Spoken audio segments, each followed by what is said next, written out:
మీరు వృద్ధాప్యంలో లేదా 60 ఏళ్ళు దాటాక పెన్షన్ గురించి ఆందోళన చెందుతున్నారా? అయితే రోజుకి కేవలం ₹7 మాత్రమే పెట్టుబడి పెట్టడం ద్వారా ఈ ఆలోచన నుండి బయటపడవచ్చు. ఈ ప్రభుత్వ పథకంలో ప్రతి నెల 5,000 కనీస పెన్షన్ లభిస్తూ ఉంది. ఈ పథకం ప్రయోజనాలు కూడా చాలా ఎక్కువగా ఉన్నాయి. ఇందులో చేరిన వారి సంఖ్య కూడా వేగంగా పెరుగుతూ ఉంది.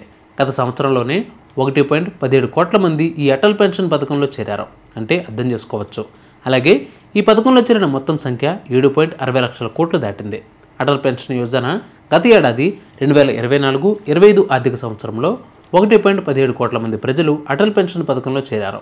దీనితో ఈ పథకంలో చేరిన వారి మొత్తం సంఖ్య 7.60 కోట్లకు చేరుకుంది.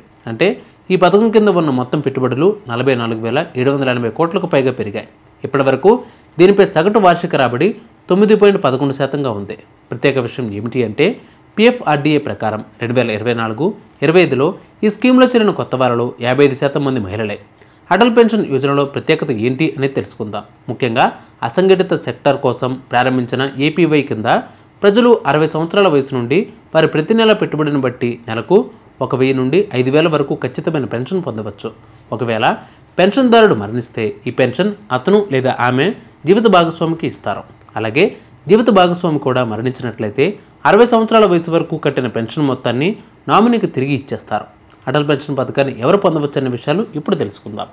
భారతదేశంలోని ఎవరైనా ఈ పథకం కోసం అప్లై చేసుకోవచ్చు. అలాగే పథకం ప్రయోజనాలు పొందవచ్చు. ఈ స్కీమ్ మీ పదవి విరమణ తర్వాత ప్రతి నెల ఆదాయాన్ని ఇస్తూ ఉంది. 18 నుండి 40 సంవత్సరాల మధ్య వయసు ఉన్నవారు ఎవరైనా సరే ఈ పథకం ప్రయోజనాన్ని పొందవచ్చు.